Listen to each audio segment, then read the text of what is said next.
Here are a few things you don't know about Christmas trees but should.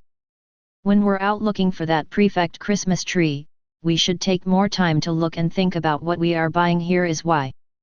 Christmas trees can turn to glass. Here's a party trick not to try without the proper safety equipment. Drop a sprig of Siberian spruce, Picea obovata, or Scots pine, Pinus sylvestris, in a vat of liquid nitrogen, at a temperature of -196 degrees Celsius. Providing you've pre-chilled the plant to -20 degrees Celsius or so, the sprig will survive. This incredible cold tolerance serves conifers in the boreal forests of Siberia, where winter temperatures regularly get below -60 degrees Celsius.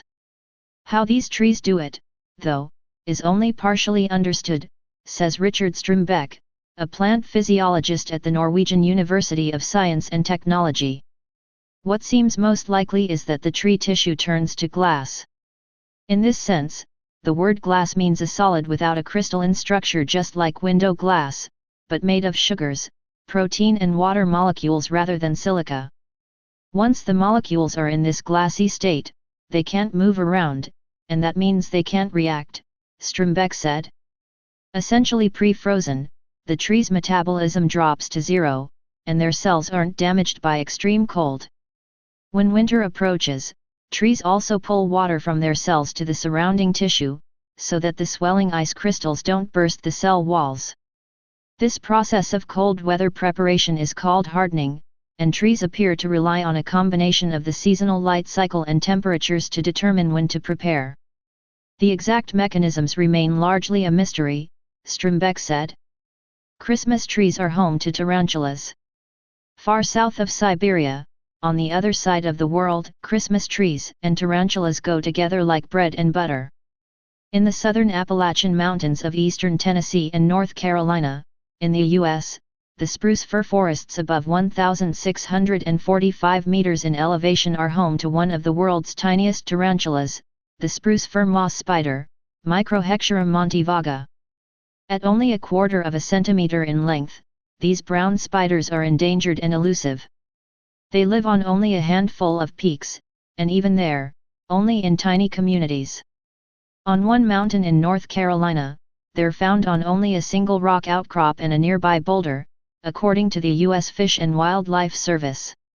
Fraser firs, Abies fraseri, and red spruce, Picea rubens, provide the shelter needed to keep the spruce fir tarantulas' rocky, mossy habitats cool and damp. Too much sun will dry the spiders out, too many water droplets can flush out their tube-like webs, which they weave in the minuscule spaces between rocks and moss mats.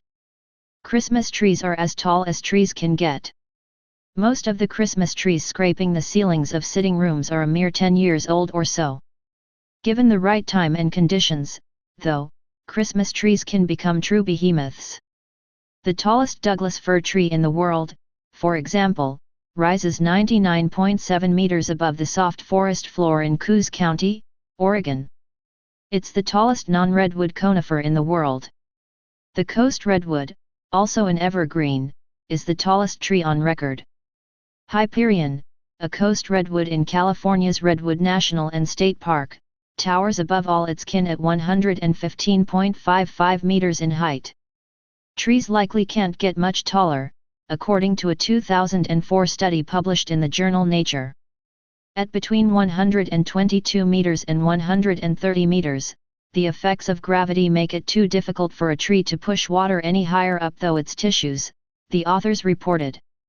The Herculean effort is even visible in the tree's anatomy, said Strömbeck, who was not involved in that research.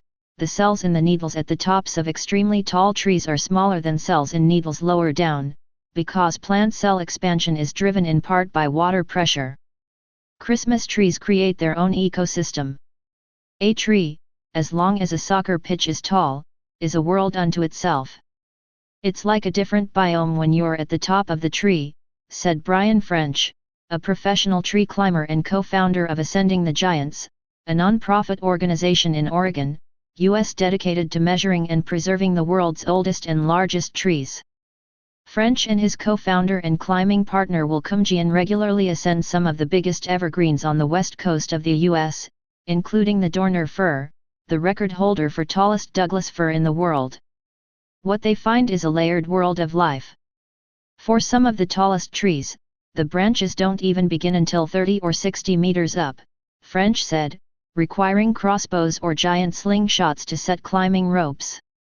At the base of the tree, the forest floor is damp and spongy, but at the crown, near constant wind makes everything cool and dry.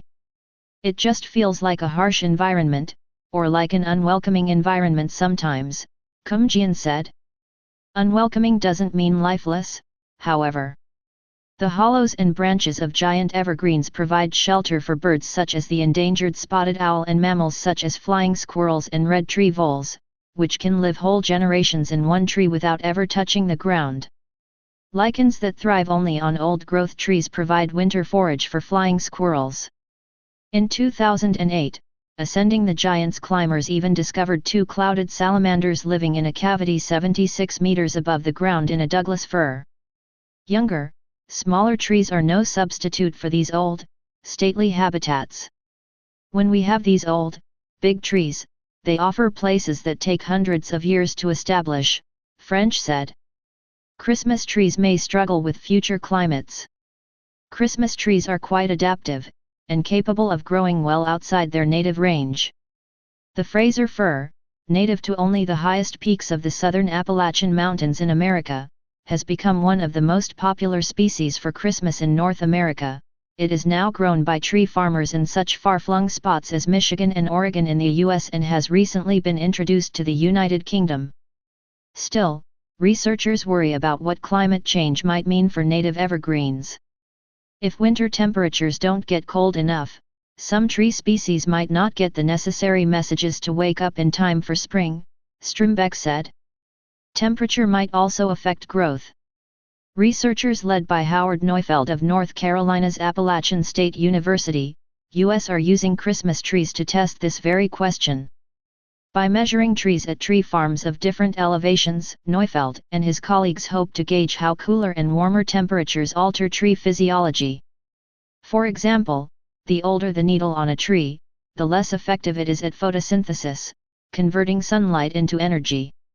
Temperature might alter how fast needles age, Neufeld explained. Too much heat might also harm spruces, firs and their relatives because these trees are simply not made to withstand warmth.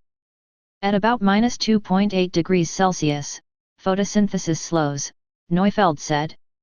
Meanwhile, water loss through respiration speeds up. The research matters for understanding the physiology of these beloved evergreens, Neufeld said. It could also save Christmas by making sure farmers prepare for coming climatic shifts.